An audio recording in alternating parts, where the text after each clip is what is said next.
Auzubillahi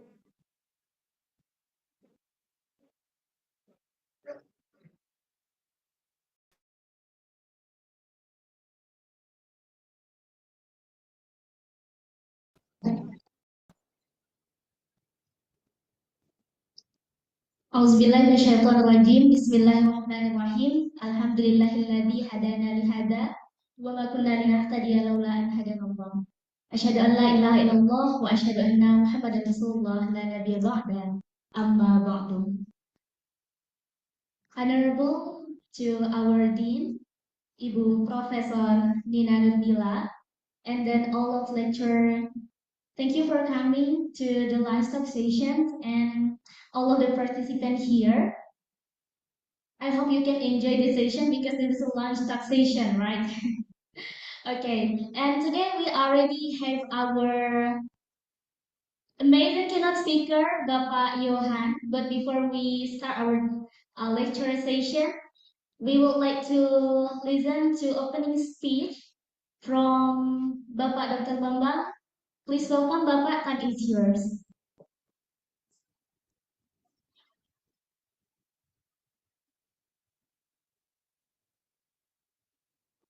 Yes, okay. Thank you, Ricky. Right, selamat siang. Assalamualaikum warahmatullahi wabarakatuh. So, on behalf of Prof. Nina, I'd like to say thank you very much, Pak Johan, for coming from Senayan here. I think you play so many traffic jam there. And also, welcome to all the students and also distinguished lecture here. Right, so this is the opening week of our second semester. And then, as a tradition, Fasttalk is already running for 3 years. So it's something activity that consistent. We always conduct every month, okay, and then present so many distinguished lectures, researcher, and also prominent what we call speaker from Indonesia also abroad. So today we will listen from Dr. Johan. So Dr. Johan is a friend of mine. So we always communicate electronically. But actually, to be honest, today is I see him face to face directly. So Dr. Johan's research is about resilience of school principal. Okay, so this is reflecting about the situation during COVID era. And this is in line with my what we call also interest about how can that school can improve even in the toughest situation they can face. So the leadership is really around there to increase about the performance of the students, right? So this opening week, I think Pak Johan, we have quite a mixture of students. Some of PhD is already in the battle of middle of research. Okay, like Lucky is go to the still coursework program. Another batch of PhD, batch two like Jalal and friends, Kavinta is preparing for the proposal. For the master, so batch three master student already in the what we call doing data collection and completing dissertation. Another batch four is still running for the coursework. Okay, so there's a bit of what we call mixed variations of our student. And Triple IU is postgraduate school. So we don't have undergraduate yet, okay, at the moment. And we like to keep that way, especially in our faculty. And we don't know what happened next in the context of efficiency from our government. So it will be there some changes, okay, in terms of delivering about the program in our university. Right, so without further ado, so thank you very much, Pak Johan, for coming, and all the lecturers, and also the students, and wassalamualaikum warahmatullahi wabarakatuh. Waalaikumsalam warahmatullahi wabarakatuh.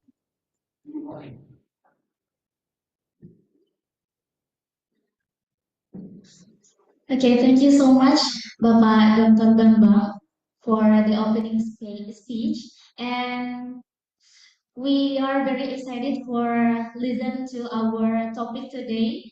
So please welcome Bapak Dr. Johan in front of the stage. Please give an applause.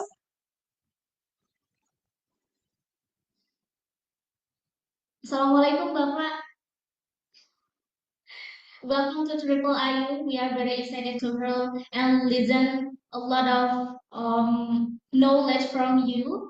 But before we start our discussion session, I would like to introduce our amazing keynote speaker today because in Indonesia, tak kenal maka tak sayang, right? So we have to know each other to share our intentions. Bapak Dr. Johan Rubiantoro, MA PhD. He is the head of subdivision on school assessment, Directorate of Primary Education, Ministry of Primary and Secondary School Education, and he was a program officer. He also investor relation for foreign education investment in Germany, and he was a master student in policy into practice in University of Birmingham, UK, with LPDP scholarship, and continued his PhD program at University of Nottingham in UK with LPDP scholarship also. And currently, he is a part of Ministry of Primary and Secondary Education. Please give an applause.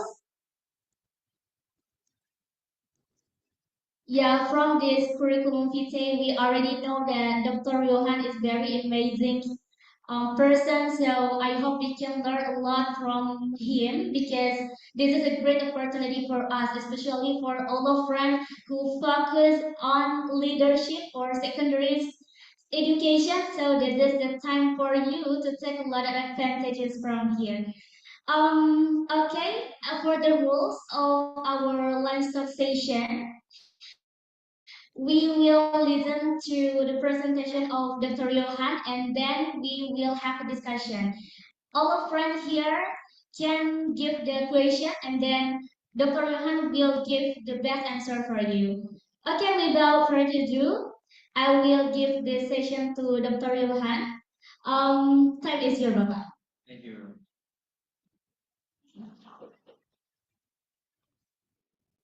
Yeah, lunch. It's critical time. Yeah. Thank you very much for the invitation, Honorable Dr. Bambang Sumintono, Professor Sorsi. Dr. Bambang Sumintono, I cite some of his articles somewhere, and today I met him personally, so I'm very grateful today.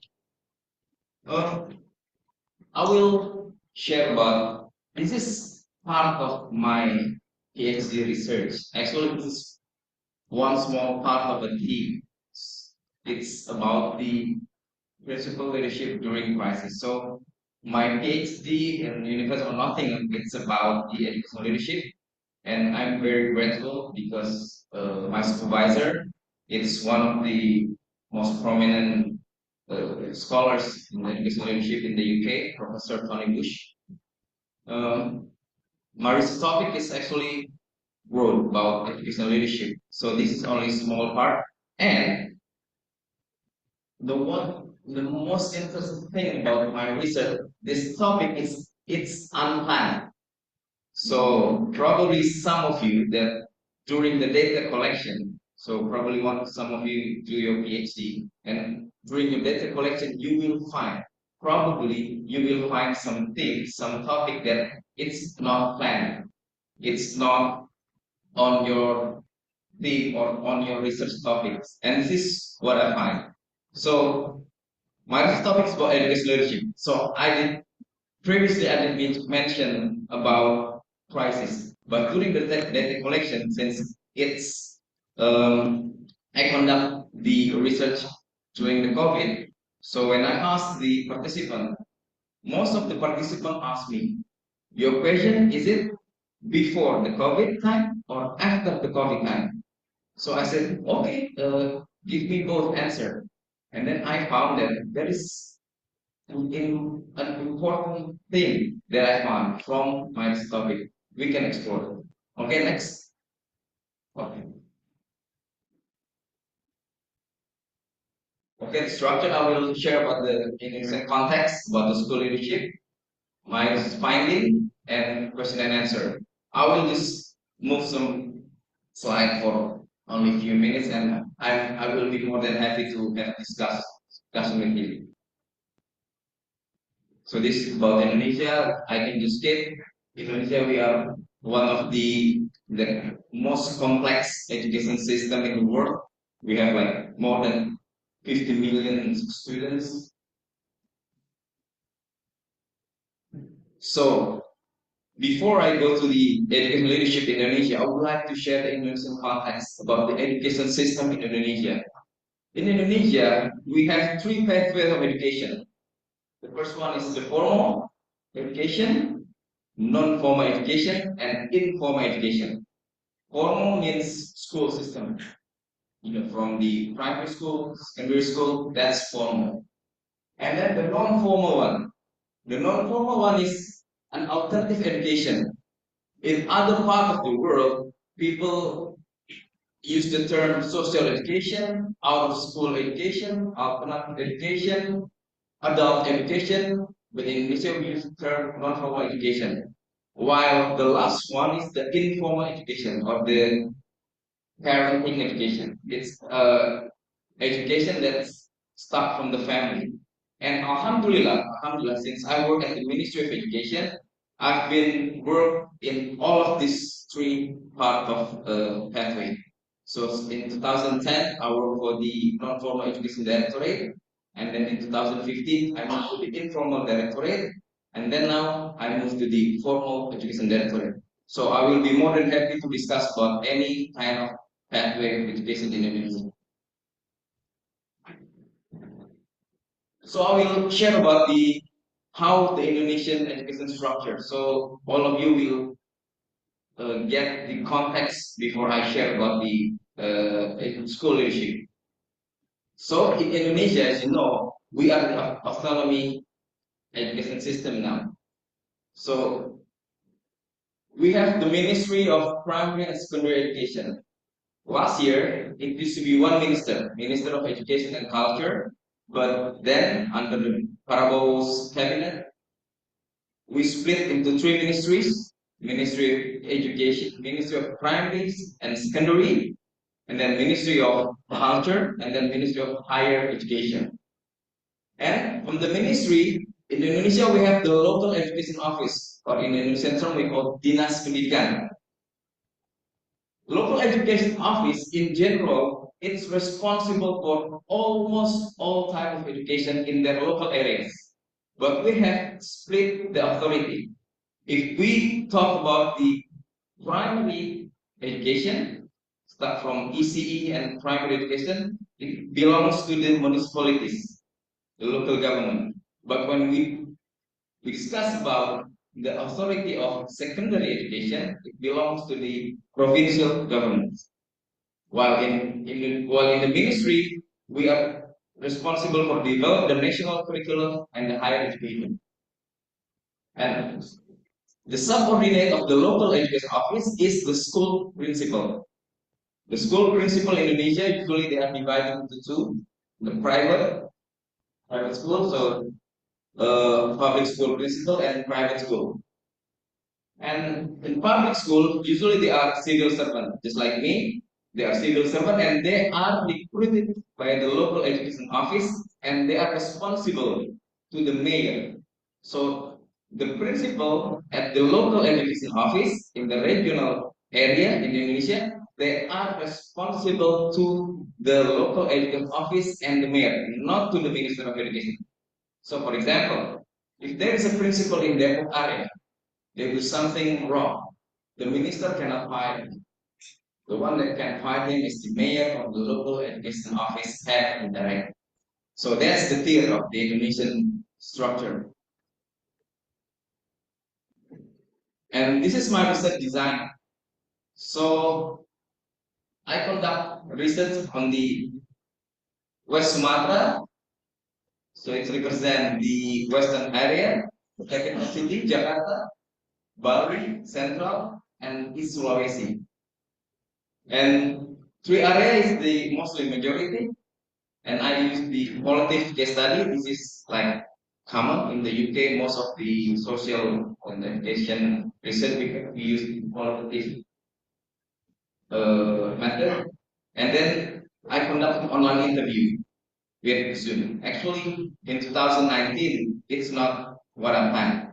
Initially, I do the in-person review here in that review, but because of the COVID, the university and the UK government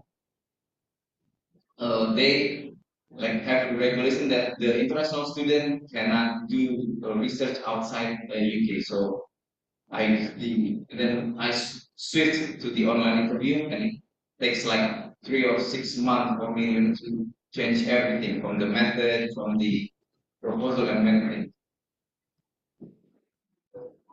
And this is my samples. Please can see. And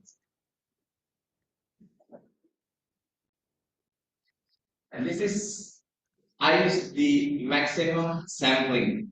So usually the research in Indonesia they apply like this into a small scale area or specific subject. For example, if you are a PhD student in education leadership, usually your participant is the principal or the teachers only, and in one specific area, for example, Depok or West Java. But since I work at the Ministry of Education, so my participants should be nationwide, and the sample also I use the maximum sampling. So as you can see, my sampling it start from the local education officer, so the head of the local education office, so Kepala Dinas, and then down to the principal, and then the teachers, teacher assistant, and also the administrative assistant, or in Indonesian term we said TU, because administrative assistant also have important part of the whole school's management and leadership. And then I also interview parents to have their what I call to have their insight about how the principal's leadership at that school. Sorry.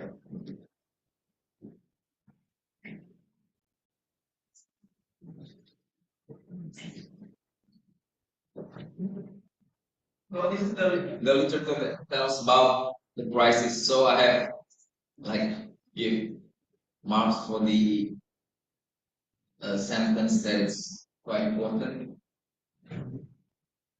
So during the COVID time, most of the leaders, most of the principals said that they are facing a healthy condition. So they are very stressful.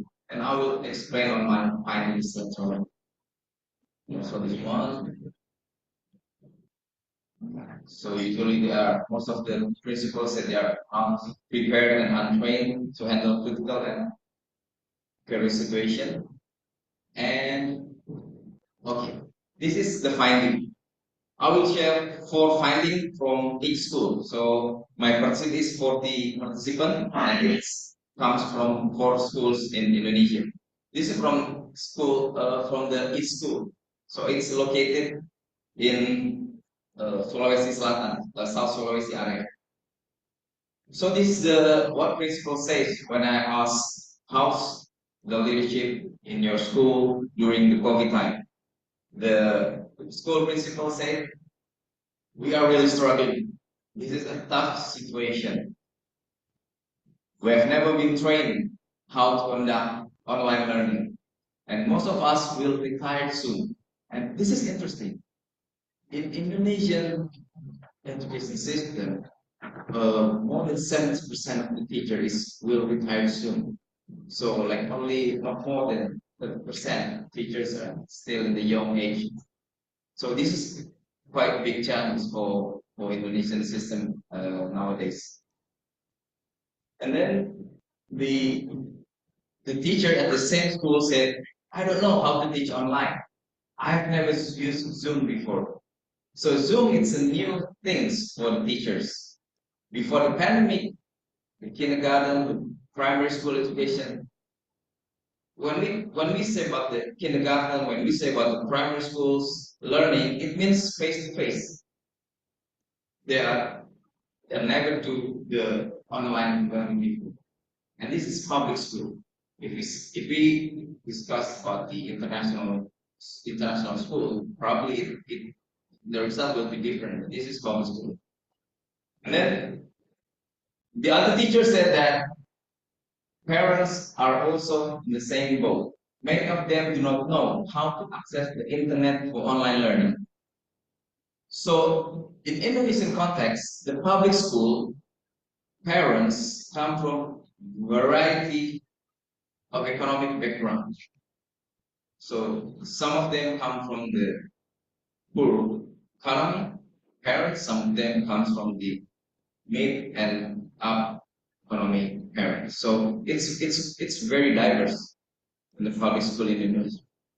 And then the teaching assistant said that our school is located in the city, but the socio-economic background of the parents are diverse. Some of the children do not own cell phones. Even if they use a cell phone, they must wait until their parents return from work. So, during the crisis, the school's leadership also quite challenging because the parents and the student, they also lack of the infrastructure that can support how they learn basically every day. And this is the finding from the east area. So it's from South Sulawesi. And now we go to the west area of Indonesia. It's located from North Sumatra, a school in North Sumatra. So let's see. The kindergarten, while I spent more than 30 years as a public teacher and 7 years as principal, this was the hardest thing I had to deal with. At the time, the situation was very difficult. I made that decision for the sake of the children and parents. I will give you the context of this. So from my 4 research location, this sample from North Sumatra, they shows the exemption. So all of the school where I asked the principal during the COVID time, all of them do the same policy. They follow the policy from the central government, from the ministry, and from the local government to close to shut the school. But one school in North Sumatra, they keep the schools open. So can you imagine during the COVID time, where the president, minister of education, and the governor said the school have to close and you have to switch to the online learning, the school keep the schools open and the teachers, all parents want to keep face-to-face learning in place. Finally, we came to an agreement that children could remain and go to school in secret. So can you imagine what school leadership at that time? At that time, COVID came, the principal do not know what have to do, teacher as well, and the parents as well, and they make like an agreement to keep the children go to school. And when I showed this finding to my professor, Professor he was shocked. Said, "What? The principal put the children in a dangerous situation, right? Because it's COVID time. But the principal said, I have no choice." Let me see. This is from the school committee. School committee, it's parents representative. She said that the parents were extremely stressed. As a result, we agreed that the kids should continue to attend school, but not every Monday to Friday as per normal. So they divided the class into 2 groups, and then the children attend school twice a week, and they make the rota. So the children make the rota, what time the students come, and then the students come. So they make like a rota, and it says to last only 1.5 hours. And then the other teachers said that this is when I asked to the one of the teachers, it's quite funny. They said when the car patrol passed by our kindergarten. So in the North Sumatra during the COVID time, the local government they have like a car patrol. So whenever there is a community that outside and do something that's not important, they ask the community to go to their house. So they have car patrol, and the teacher said when the car patrol passed by our kindergarten, the teacher asked to remain quiet. So they said, children, it's like that because the cars patrol near their school. We understand that we need to adhere to government regulation, and this kindergarten is a government school, but the situation is extremely challenging. That's what the teacher said. So can you imagine the situation that faced by the principal during the crisis and how the leadership is challenged in this time of COVID? And this is from the capital. Capital is from Jakarta. So in Jakarta, it's quite different because they have a lot of like support from the local government. That's why on my previous slides, I give you a brief about the how the authority comes from the ministry, the local education, and schools. Because not all of the local education office in Indonesia give the same support to schools. So from my research, it's only local education office in Jakarta that provides support to this school education leadership, principal leadership and management during COVID time.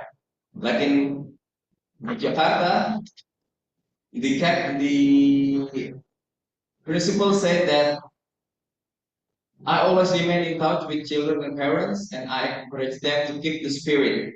And then she contact the children via WhatsApp video, and also she keep to motivating the children to study at home.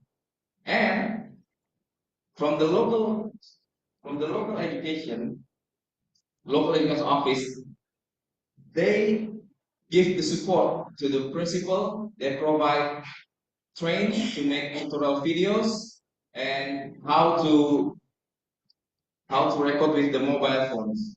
And the teacher are more creative now. This is what happened in the capital. And I didn't find this kind of support on the others area.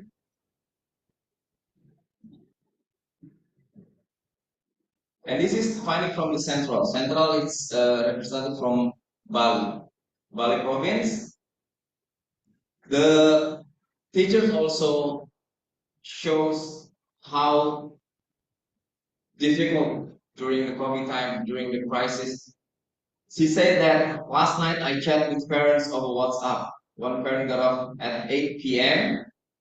And then, as you can see, I highlight the parent talked to me about her son until 11 p.m. And this is what something that also unique in Indonesian education. If we compare to the developed country, there is, I think, the teachers, it's rare to work until like more than 9, 10 p.m. But this in Indonesia, they still talk with the parents that discuss the children until 11 p.m. Because in Indonesian context, it's quite different between like Indonesia and UK and the States and other European country where you cannot, as a parent, you cannot contact teachers directly. But here in Indonesia, if a teacher must share their WhatsApp number, it can consider as a not polite, as improper. So like WhatsApp number is like something that's common for parents. And I think this one have to be we have to be like reformed this kind of policy, but this habit. And then the school committee is also parents at the central school. The principal also face in terms of the administrative challenges because in public schools in Indonesia, some of the employee it's paid by parents. So the parent give like support, and then the principal collect the money and then distribute to the non-tenure or the honorary employment. And as you can see, the parent said that the parent intend to hire them regardless of what happened during the pandemic. But through the honorary workers receive lower salary than they did before the pandemic, parents paid them with salary. So the something that also unique about the Indonesian schools system in Indonesia, parents, public school in Indonesia by law, by regulation, it has to be free.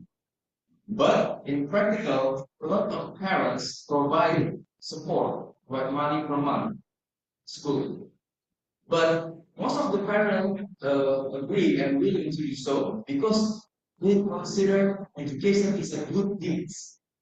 Good deed, something that when they pay, Allah will give back to them. Yeah. So that's something that I don't know, probably some of you from the African country or from Asian country, you find this as well in your country, but in Indonesia it's quite unique. Even though it's free, how it's supposed to be free, but parents like they are willing to help the schools. And this is the conclusion. During the crisis, during the COVID time, there's a school that continue to offer in-person learning, and then most of the school lack of ICT infrastructure, laptop, mobile phone, and etc. And then less leadership training on school crisis management that given provided by the local education office. So the local education office, most of the local education office, from my research finding, do not give enough support for the school's principal. And then the positive things is adapt. So the principal, how they turn around the school, they adapt. So they see what the challenges, and then, for example, the teachers, the principal in the capital area, they provide training. The local education office provide training for the principal and the teacher to conduct online learning. And then the principal communicate more heart to heart from the principal to the parents. And then the last thing is they learn new technology. And then that's it from, I would like to have more discussion with you about anything. If you'd like to ask about formal education, non-formal, informal education, or you'd like to ask about the research topic, is a finding, I'm very welcome to have discussion with you. Thank you very much. Well, thank you so much for this knowledge, Bapak. This is very knowledgeable and very insightful for us. Because as we heard from Dr. Johan, he was conducting his research with unplanned conditions. And this is very inspiring for us. Moreover, for all of the PhD here and also the MA students, so we can learn a lot from here. I can highlight the conclusion from Dr. Johan. There is a differences conditions that happen in Indonesia. In the east and also the west school, the capital city and also Bali, there is similarity and also the challenges. Like in e-school, they are tend to face a lot of challenges from there because they get lack of support. But it's different in contrast with our capital city, where they get a lot of support from local government. So we can continue to our discussion sessions, Bapak. I can see from the forum there is the curiosity here. Yeah, Kak. Yeah, we already have. Yes, Kak. Sure. Yes, please give your. Yes, okay. Kak Ade will give the question. Check. Okay. Thank you, moderator, for the time. Good afternoon, Mr. Johan, and good afternoon, friends. Well, here I am. I have only one question. I am Ade Husna, PhD student batch 1. Now, currently, we are conducting field research but I'm happy here to see Mr. Johan. And before the question, let me recall a memory to around 4 years ago, yeah, when it's COVID crisis. At the time, I was joining a webinar held by PPUK, Indonesian Student Association in UK. It's about how to write a good motivation letter. So uh, I really enlightened and inspired by the tutor at the time. I followed the guide, the tip and tricks to write motivation letter for PhD scholarship. And I applied here in this university, and now, yeah, I'm here. You know, guys, the tutor at the time is Bapak Johan Rubianto. Thank you so much, Bapak, for your dedication, for your sharing at the time. Really inspired me, so I can follow your PhD journey perhaps. One question for me, Bapak Johan. I'm interested to your topic actually. For the research design, you decide to conduct uh, field research in so many area, far from one area to another area, West Sumatra, capital city, Bali, and East Sulawesi.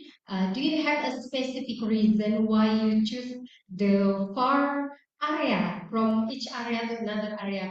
Because maybe you can choose the closest area, but you seems that you run all the country in Indonesia. Thank you, Bapak Yana, once again. Okay, Bapak, do you want to answer directly? Yeah, okay. Thank you. Alhamdulillah. It's such a pleasure for me to, yeah. So during my study at the University of Nottingham, I, yeah, I become like a mentor for a student who'd like to apply for a PhD, and we do it.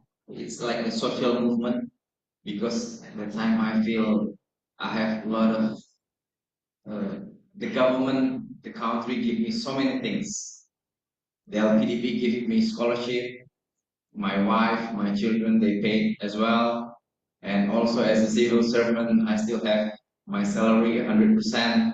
I still get incentive. Alhamdulillah, I received many things from this country. So me and some friends that also studied in the UK, we provide like free tutor for the student who would like to apply. So probably for master student, if you'd like to apply for the PhD and you'd like to probably, yeah, you'd like to prepare the proposal, the essay, just let us know, just send me, drop me an email, and I will be very happy to edit your your essay and your writing statement. Because before I work as the civil servant, I spent like almost 6 years as the economic journalist at Kompas Gramedia. So I write every day. So yeah, that's like benefit for me now. Be a civil servant. When I write an essay, I can do it like it's very fast. Yeah, because it's kind of part of my job. Writing is part of my job. So the question, why I choose the fourth area of Indonesia? The first one is because I work for the government, for the national government. So I'm not work for the local education office. I work for the national government. So my boss expect me to do a research that represent Indonesia, not only in one specific area. Because I work for the ministry, not for the like local education office in Depok or in West Java or in North Sumatra. But there's also like specific and more scientific reason because Indonesia is a like broad country. So it's the matter of representing Indonesia. If I choose only one sample, for example, in this area, it's quite difficult for me to generate.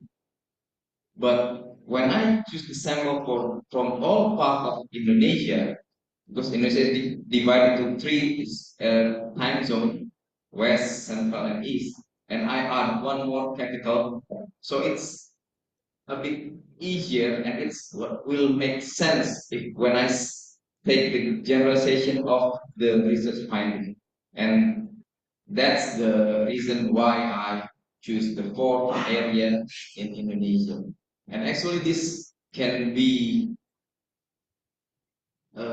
scaled up to another region in Indonesia, because Indonesia is quite complex.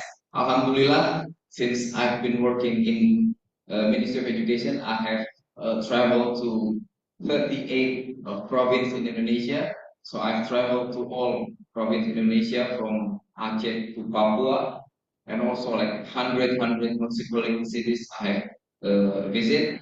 And actually the education problems in Indonesia is quite complex, and there's like specific and unique cases in each area. Thank you. Hope you okay. Okay, thank you, Bapak, for the answer. Kak Ade, maybe there is additional discussions? Nothing? Okay. Okay, thank you. Okay, for the next question, please. Okay, I see Kak Ajeng. Okay, please.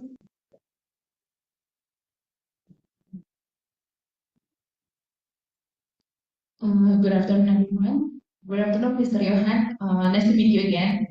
We met before in leadership class before. I'm Ajang, MA in Bachelor.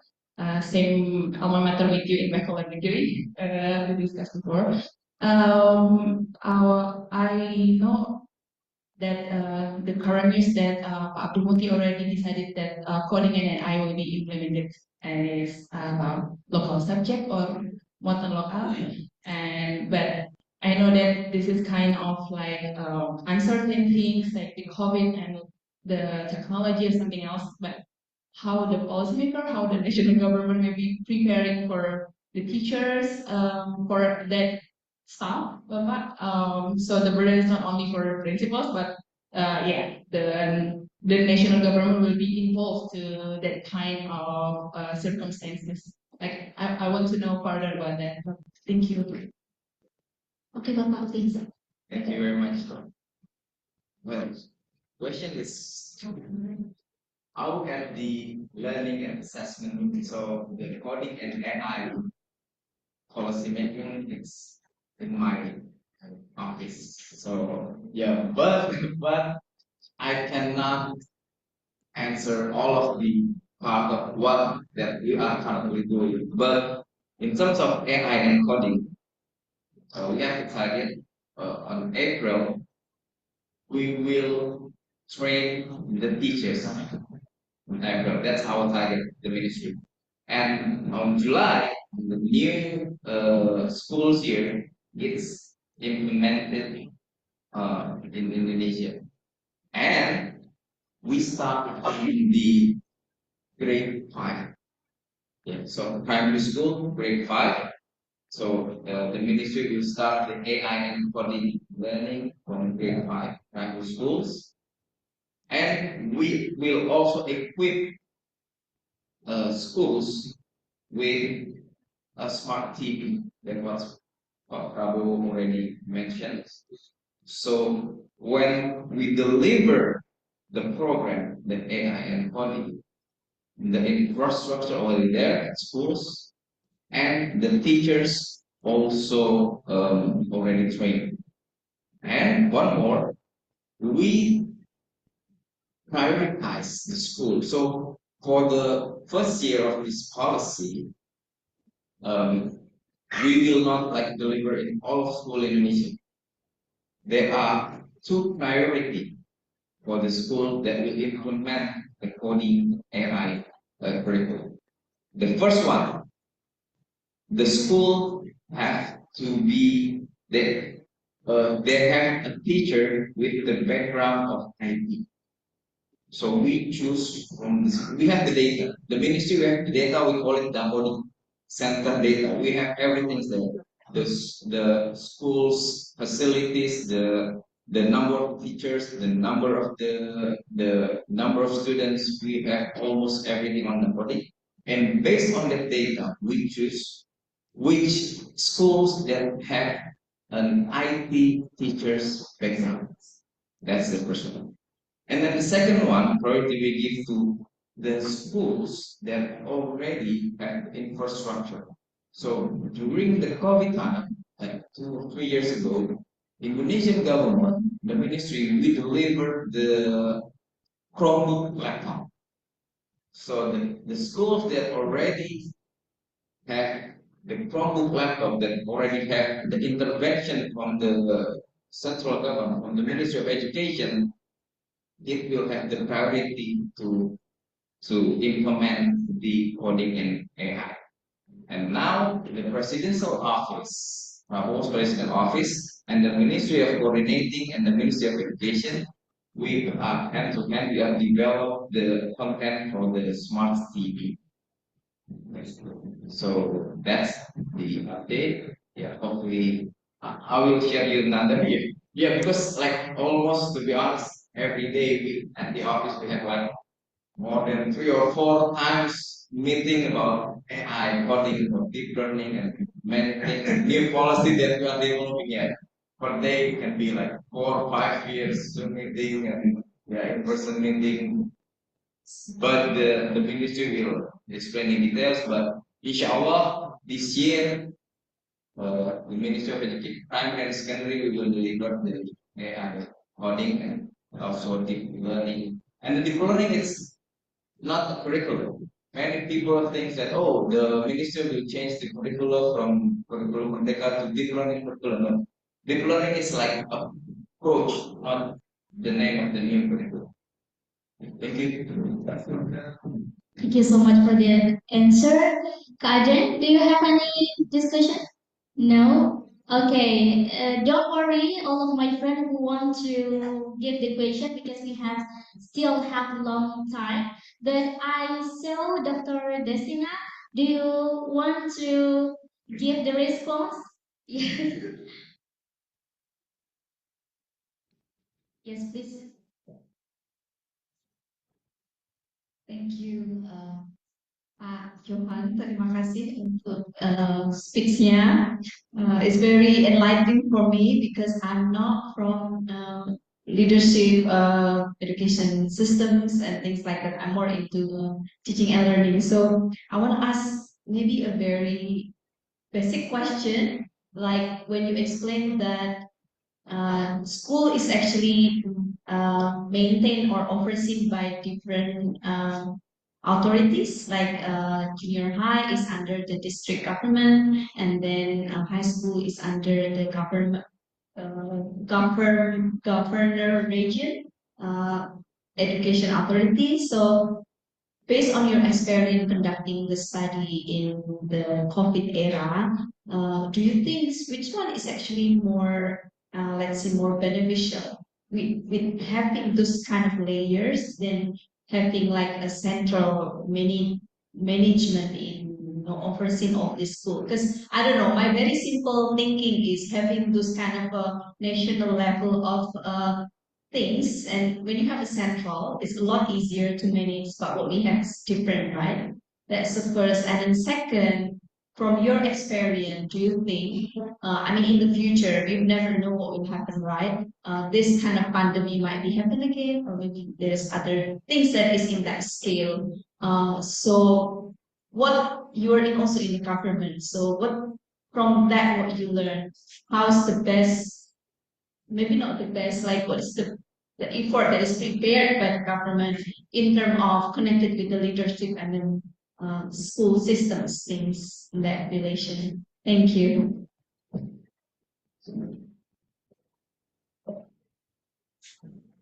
Thank you, Dr. Desti. Oh, this is quite difficult question to answer because it can be like hours and hours to discuss about this. Well, to be honest, in my personal opinion, and probably most of the employees of the ministry, we are happy with the government wants to centralize because it can be a lot easier. But education, it's not a matter only of education. Education is also a matter of politics. So before 2001, yes, centralized. So what the minister says in Jakarta, the schools in like Papua and Aceh will say 8. But now, since 2001, we implement autonomy. We provide a higher and a larger autonomy for the local government. I will show you the concrete example when there's a shift from the central government system. And probably this can a student from other country also can learn about how the education system changed in Indonesia. So before 2001, it's centralized. So everything managed by Jakarta, everything under Jakarta's authority, under Minister of Education authority. So the school is under Minister of Education in Jakarta. But since 2001, we implemented autonomy. For example, in terms of the teachers distribution, Indonesia, actually, if we see the data, the teachers' numbers is enough compared to the number of the students. But the problem is the distribution. So the teachers in Java, we have a lot of teachers in Java, but there's like a lot of parts in, for example, in Maluku, North Maluku, in like Sulawesi, that have only few teachers. The problem is, can the minister move, distribute teacher, for example, from Depok or from Jakarta, move to Papua, Maluku? Cannot, because they are under the authority of the local government. Before 2001, before the autonomy, yes, the minister can like, because the teachers are under minister's education authority, but no longer now. That's in terms of the teachers distribution. Because the local education office, it's not no longer a subordinate of the Minister of Education. It's not a subordinate. So like the local education office, it's the governor's subordinate. They are local government employee, not central government employee. That's the first one. But the teachers distribution, and then also in terms of curriculum, when the central government they already formulate a curriculum and they already announced Indonesia we will have this kind of new curriculum. For example, curriculum Merdeka or 2013 curriculum. The local government, the mayor, if the mayor say no, the schools in my area is not ready, so I would like to prefer to implement the old curriculum. That's okay, because they are not the subordinate of the minister. If you ask about the how's the central government, if it's centralized, then no option, right? When the Ministry of Education implement new curriculum, for example, 2024 curriculum, then all of part of Indonesia have to implement it. But since the autonomy, the local government, the government, they have like their own authority to say to manage the education in the local area. So that's also one of the challenges that's faced by the Ministry of Education and the education system. And you know what? And this is not happened in other countries. So after the autonomy in 2001, since like now we are different between the central government, the Ministry of Education, and the local government. But at the same time, the minister will have to deliver our program. And since this is different, then the ministry, we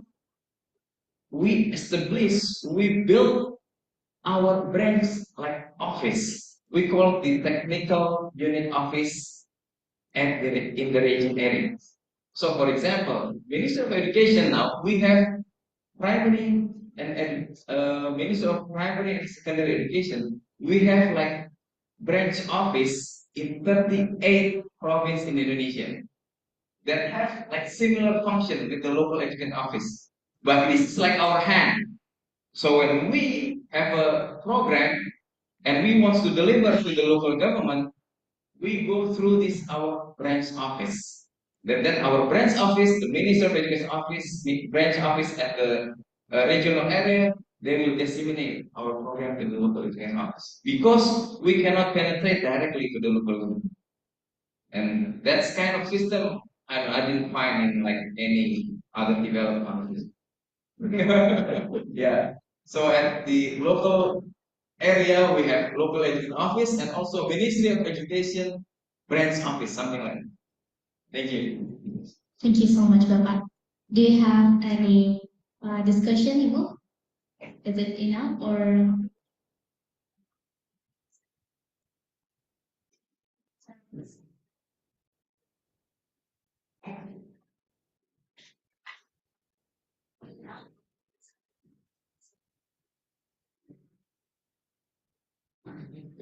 Yeah.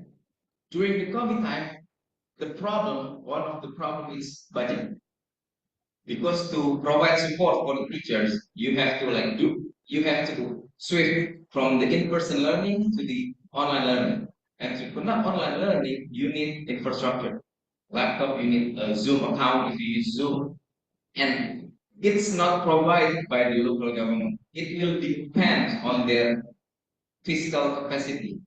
If we say if like it's central government, if it's centralized, then it will be easier, right? The minister, okay, we have, for example, budget 100, for example, then we can just split, okay, Papua 10, Aceh 5, and then it's easier to distribute. But since the autonomy, everything, not only education, health system, investment, it will depend on the local education system and local education authority, the mayor. If the mayor is a person that have a visionary, have a good leadership, then the area will grow. But if the mayor is do not have like good willingness to improve their area, then yeah, the area will because it will depends on the we call it PAD or the what pendapatan asli daerah. So it's like revenue, local revenue. Yeah, it will depend on the local revenue. So like for my fourth research area, the capital Jakarta, they can provide support because in terms of budget they have no problem with it. But other area they are challenging. The principal said that there are no support from the local government, even like to pay for the electricity bills. So yeah, that's one of the challenges of the authority, education authority. So thank you. Okay, thank you so much for the explanation. Um, Wait for a student. I think when Dr. Johan mentioned about deep learning, I remind you Ibu Professor Swasti. So, yeah, maybe yeah. Actually, this should be answered by Professor Suwarsi, who is the team The person behind deep learning, ya Kak. behind the.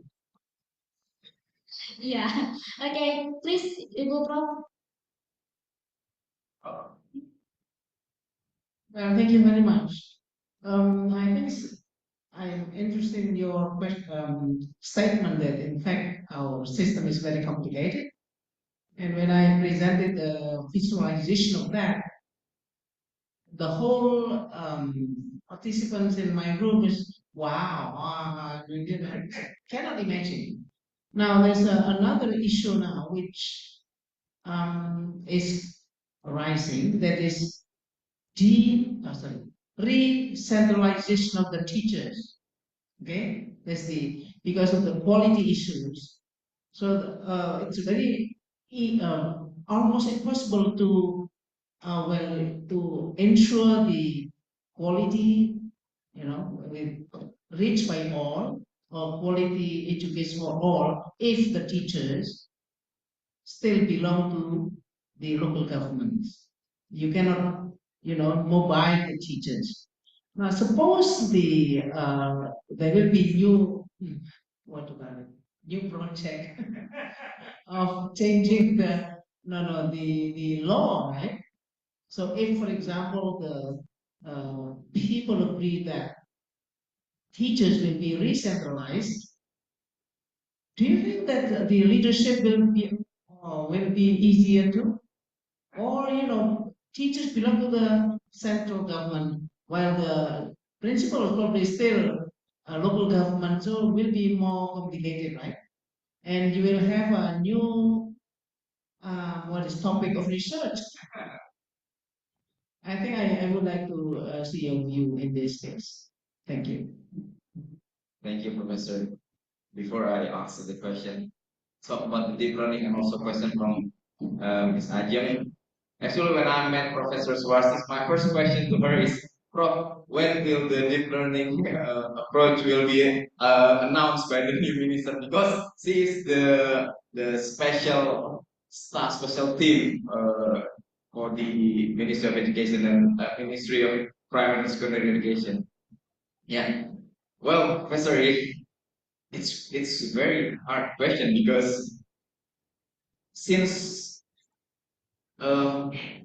since the ministry is Pak so it's 2000, is it 2014? The issue to re-centralize the teachers distribution, it's become an issue. And at the office, at the ministry, we conduct the meeting like many times to discuss about that plan, to the idea how if we centralize the teachers so we can distribute, we can move like teachers in Java to Sumatra Island, Java to other island in Indonesia. But until today, it's very hard. It's I. This is my personal opinion. I think it's almost impossible to do so because it's like we move back the first one. So we move to the centralized system, and there will be what you call it. There will be yeah not only the system, but I assume there will be a lot of protests from the local government, from the teachers, because the teachers belongs to the local government. That's the first one. And then the second one is this is to redistribute the idea of re-centralized teacher. It is something that beyond the Ministry of Education authority. It has to be the policy from the president. Because yeah, we have to the Minister of Education have to deal with the governor, we have to deal with the mayor, and it's not the subordinate of the Minister of Education. So it has to be like political willingness from the president. And I'm personal opinion, it's very hard to do so because yeah, it means we shift back to the centralized system. So now the minister, I heard that we also in a way to prepare the regulation of Ministry of Education, but I have no idea clearly about the draft, about the how the mechanism, but I think it's still like beyond the far. Yeah. Right. There's a lot of challenges to do so, and it means sure it's president president. Thank you, Professor. Do you have any discussion, Guru? Is it enough?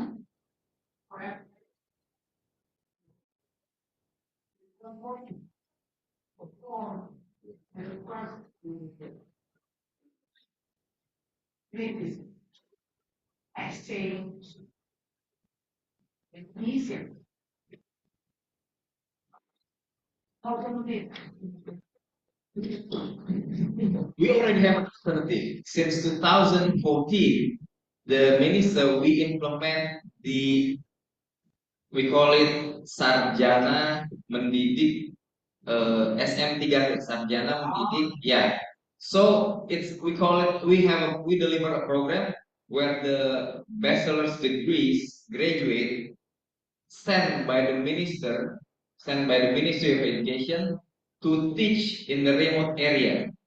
That's actually an alternative where the remote area do not have enough teachers, then we send the student there. And that is something, a policy that can be easily done by the minister because it's under the Ministry of Education authority. Yeah, that's the alternative. And at the moment, we also still conduct the call.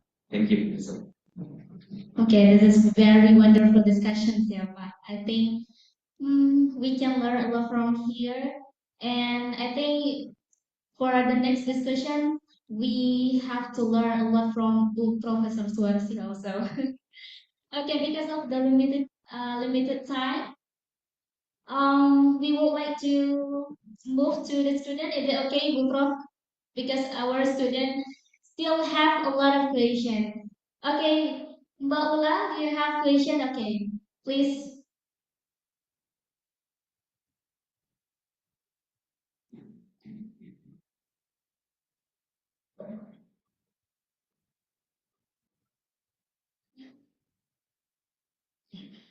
Thank you very much. Assalamualaikum warahmatullahi wabarakatuh.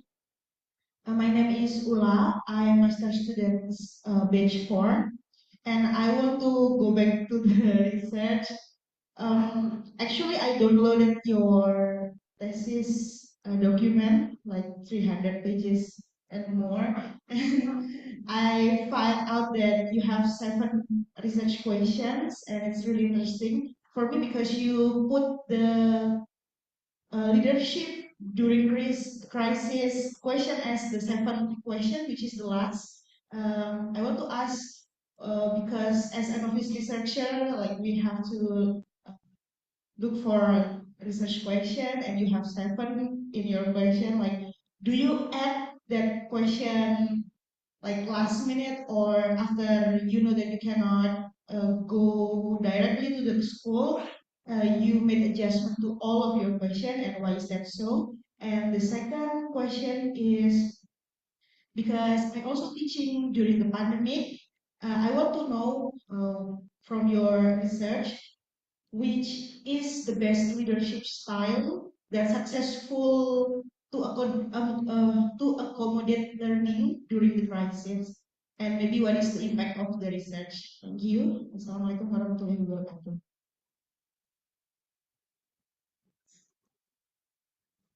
Okay, thank you.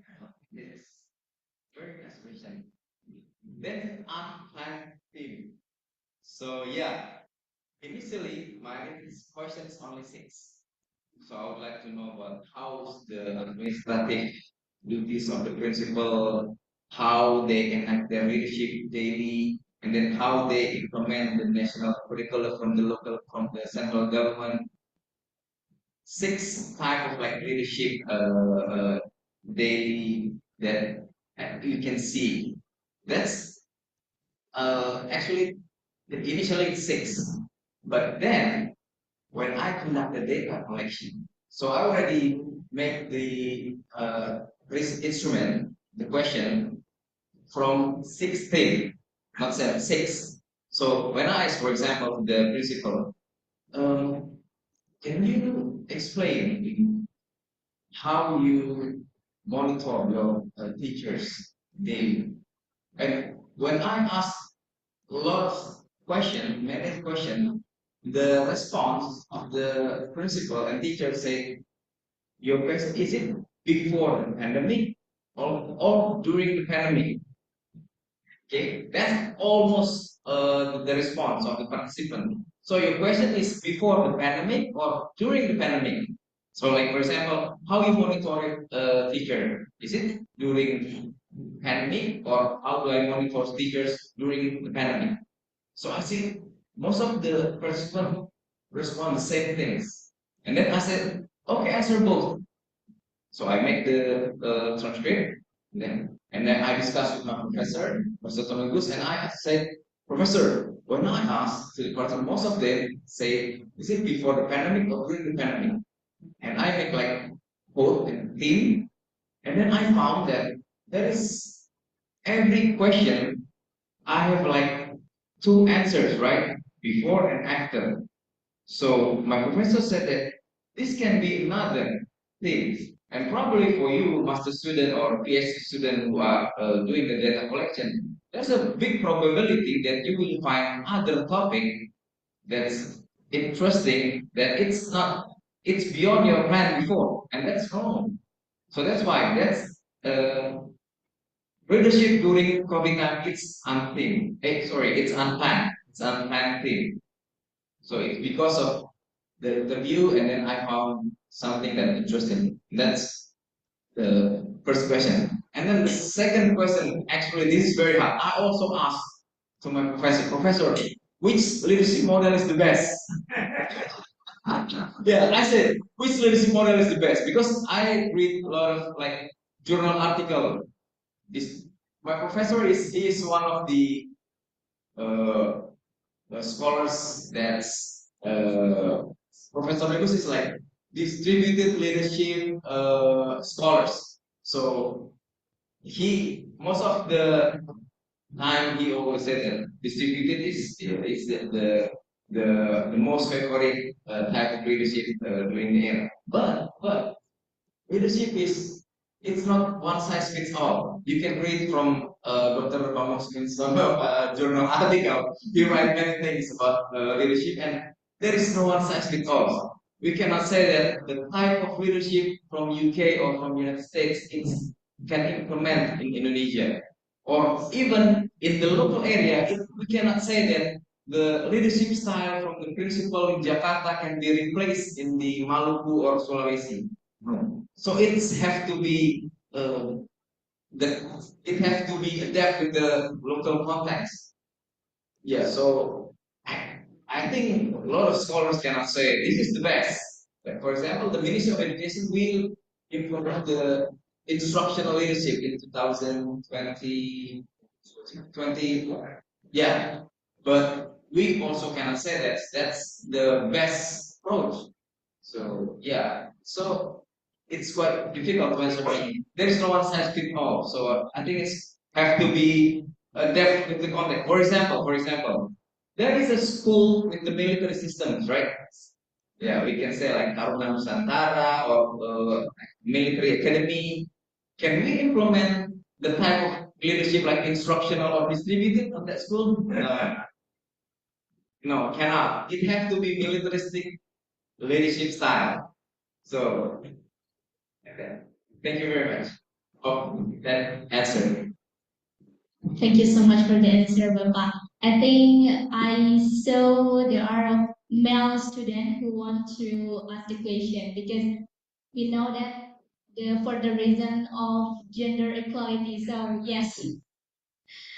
Okay. Yeah, Mas, please.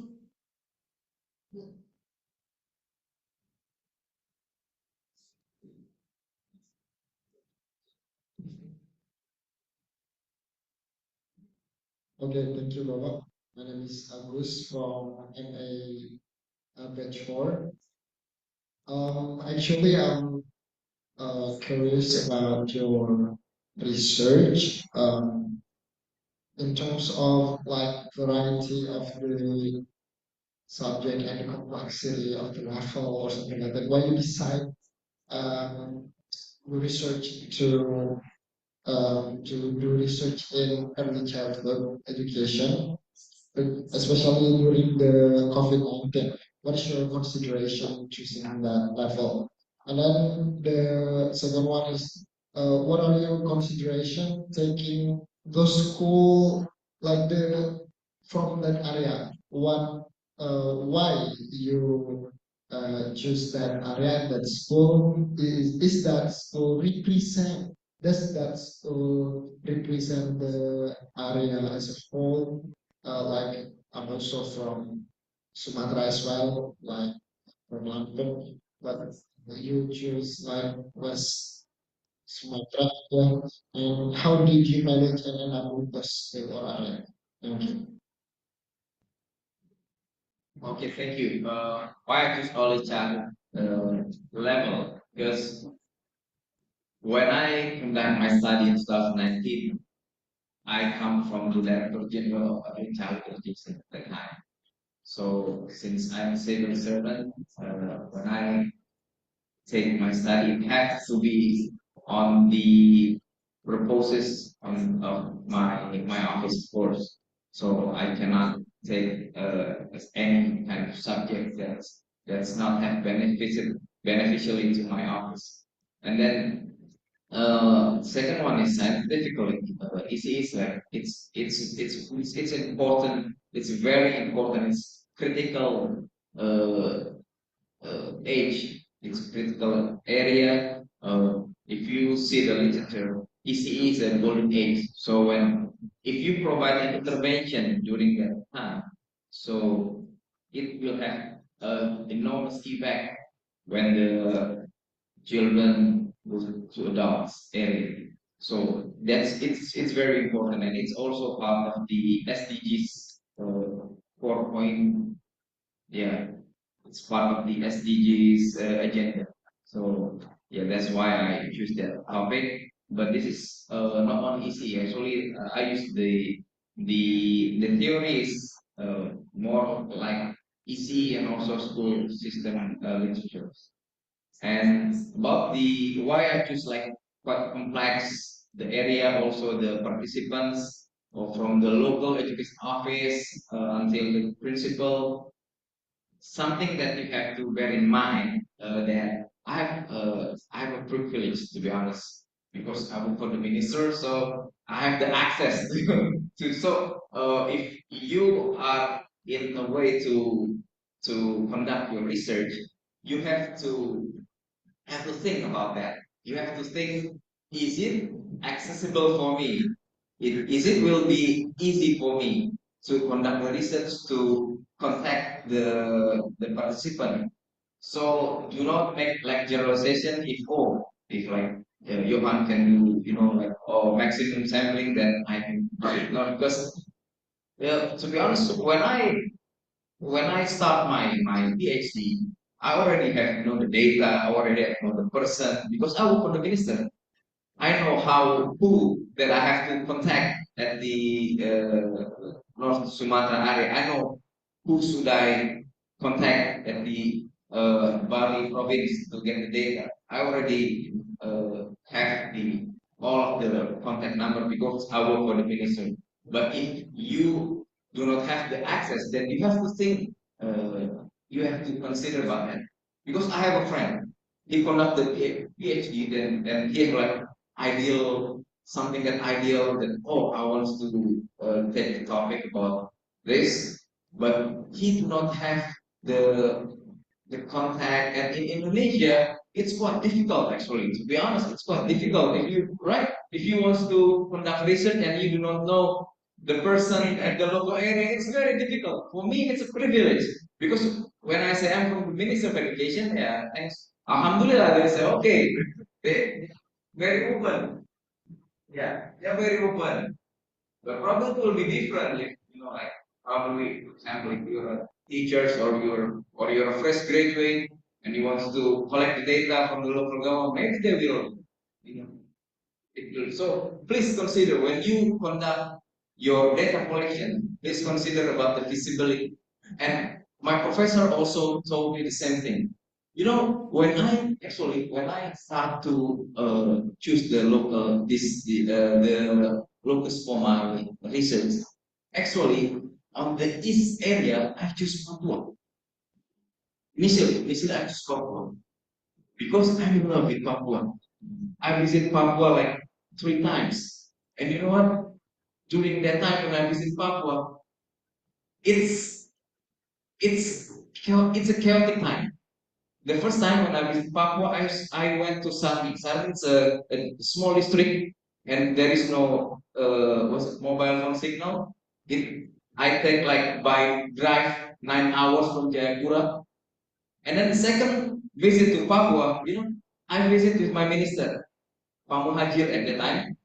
I go with my director general, Dirjen, and you know what? When we arrive in Jayapura, arrive the military said that it's not safe because there is a village conflict.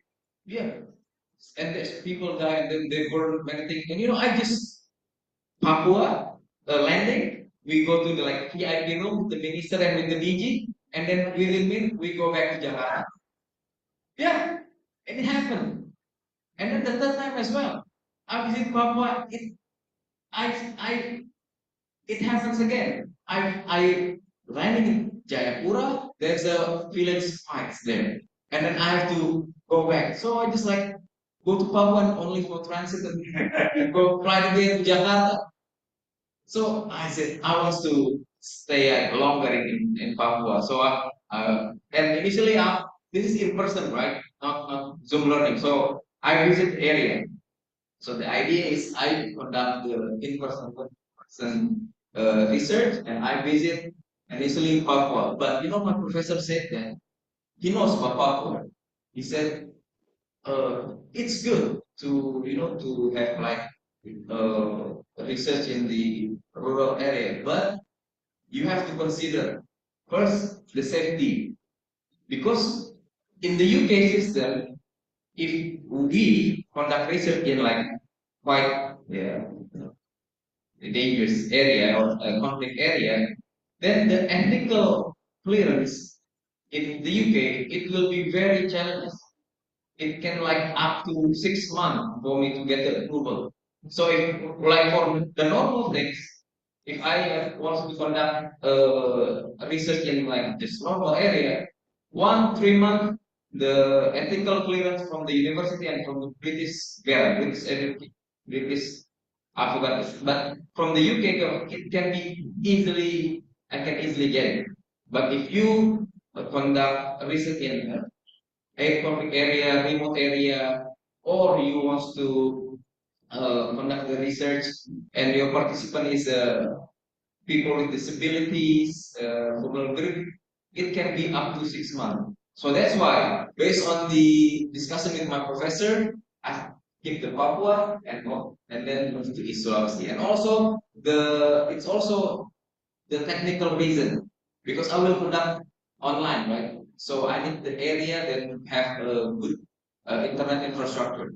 If I conduct in Papua and there is no, it's very difficult to get the internet access. I cannot get the validate. That's the reason. Thank you. Thank you so much for the discussion, Bapak. I think there is no more question from student. Okay. Wow. Okay. Which one? Oh, okay. Okay. Please, Kak.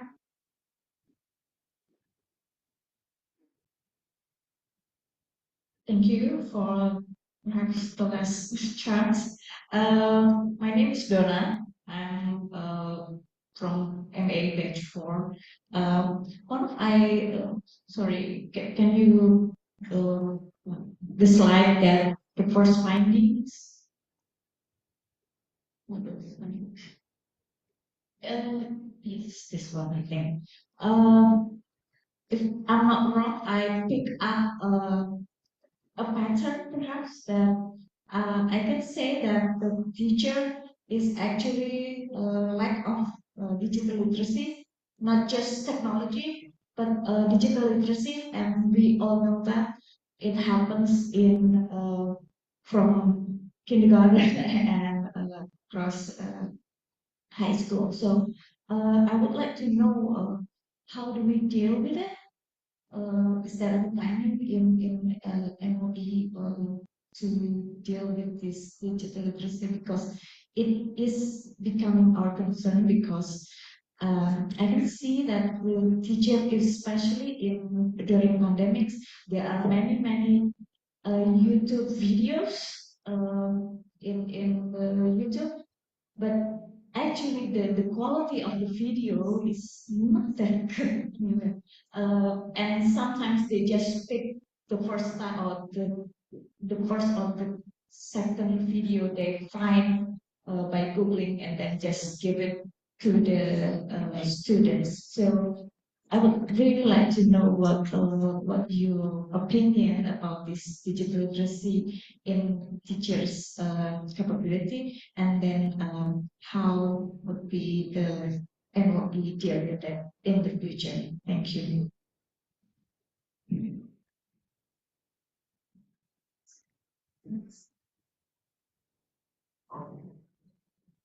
Yeah. Yeah, you are absolutely right. The one of the conclusion of my findings in the uh, conclusion chapter is there is the issue of the digital literacy. So even some of the participants, they are computer illiterate.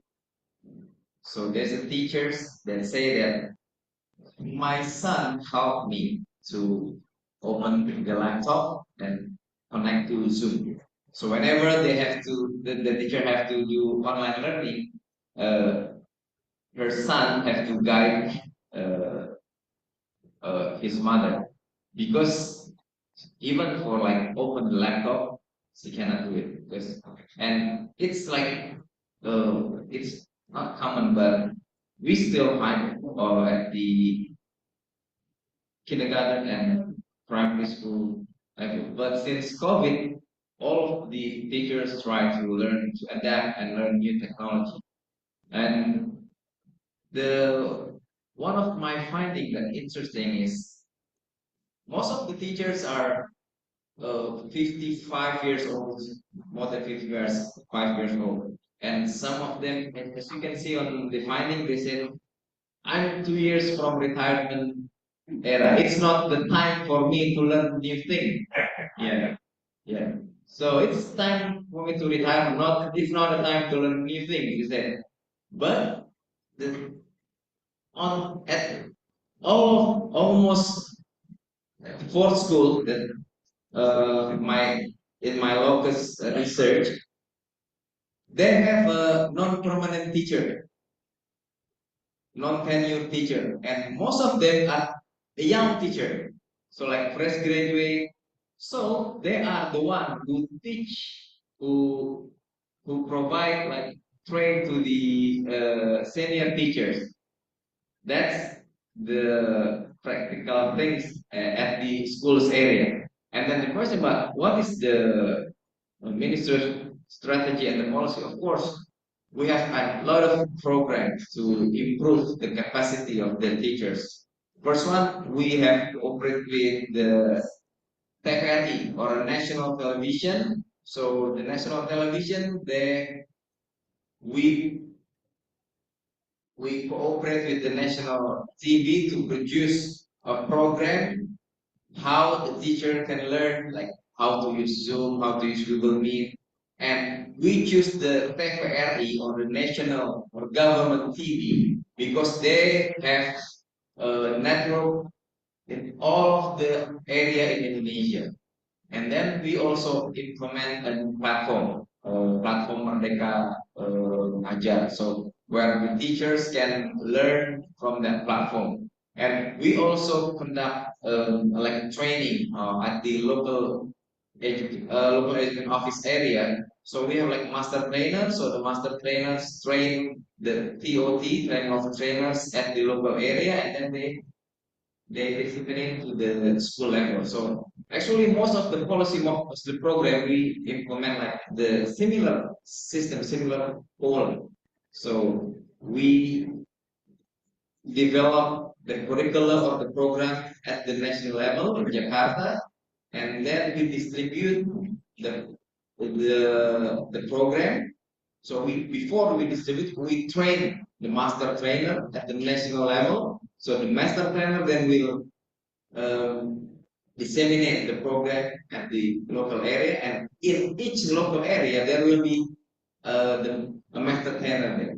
So it's like like something that from the central and then the provincial office, the municipality office, and then school level. So yeah, thank you. Okay, thank you.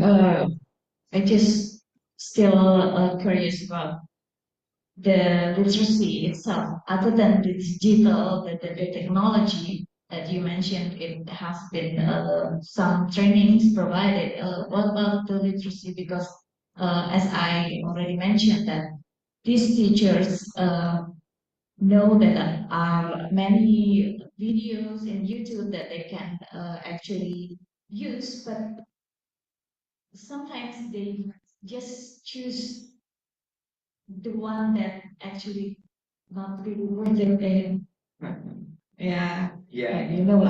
yeah, yeah. So yeah, it's quite challenging because we if you ask about the literacy, we also discuss about just competency. And to be honest, we are still challenged. It's still challenging for the ministry and also for the local education office as well. And we say about we discuss the kindergarten and primary school level. Even the literacy, it's still become a problem, become an issue at the secondary schools teachers. And yes, you're right. At the capital city, one of my locals, the local education office, they provide training how to utilize YouTube, for example. They provide the training, so the teachers have what's that? Have skills or have insight which video that I can share, which one that is good, which one is proper that I can send to the students. But in other area, the local education office do not provide a similar support. So what I find is most of the participant, most of the principal and teacher, they are learn by doing. They are learned by doing. Okay, they have to do this. Okay, I have to do this. So there is not enough support from the local government. That's also one of the issues.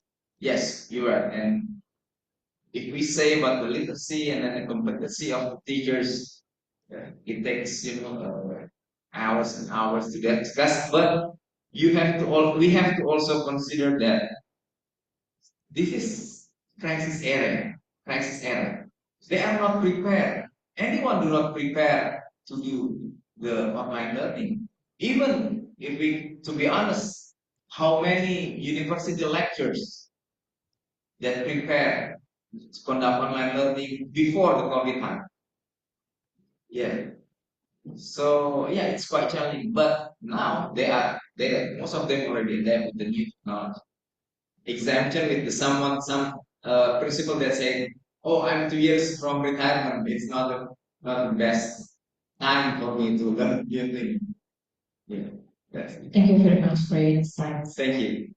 Okay, thank you so much because the time is over, but we still have a lot of questions. But don't worry, you can contact Dr. Johan directly. If you don't mind, Bapak, do you like to share your contact? Because we can see from our friends still have a lot of questions. Okay, this is the contact of Dr. Johan. Please save.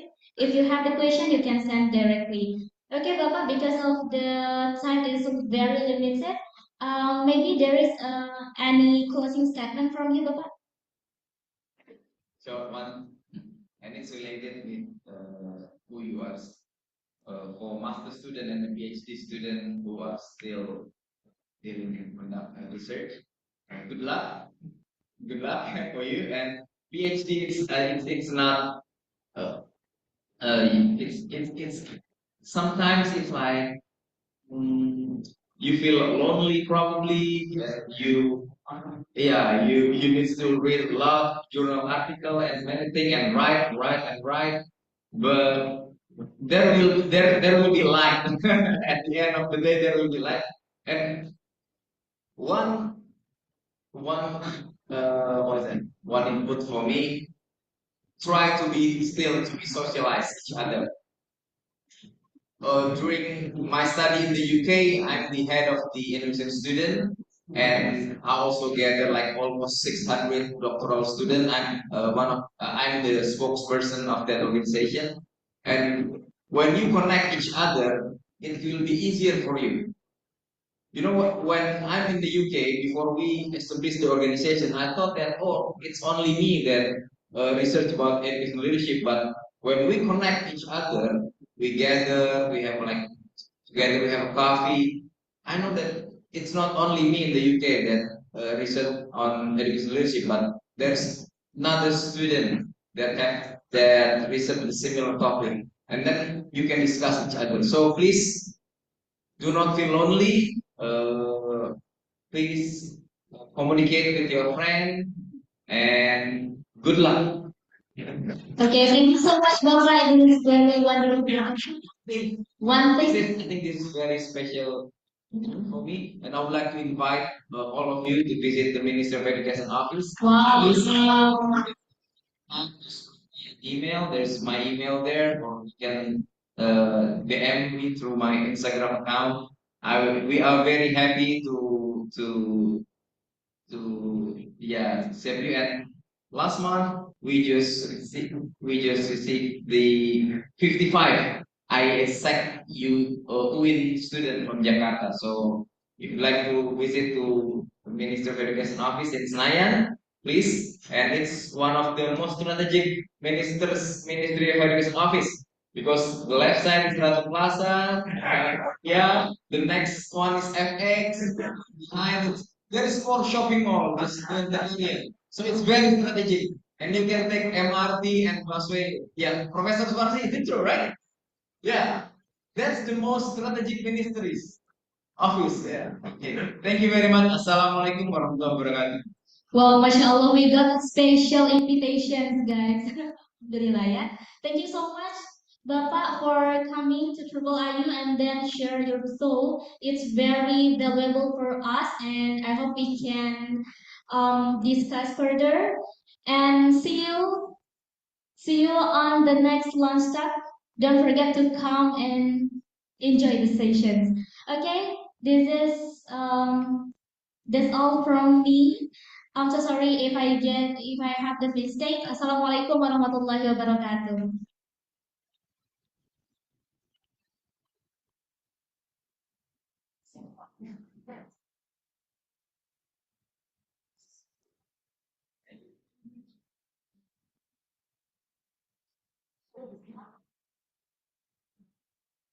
Bisa Pak, ya?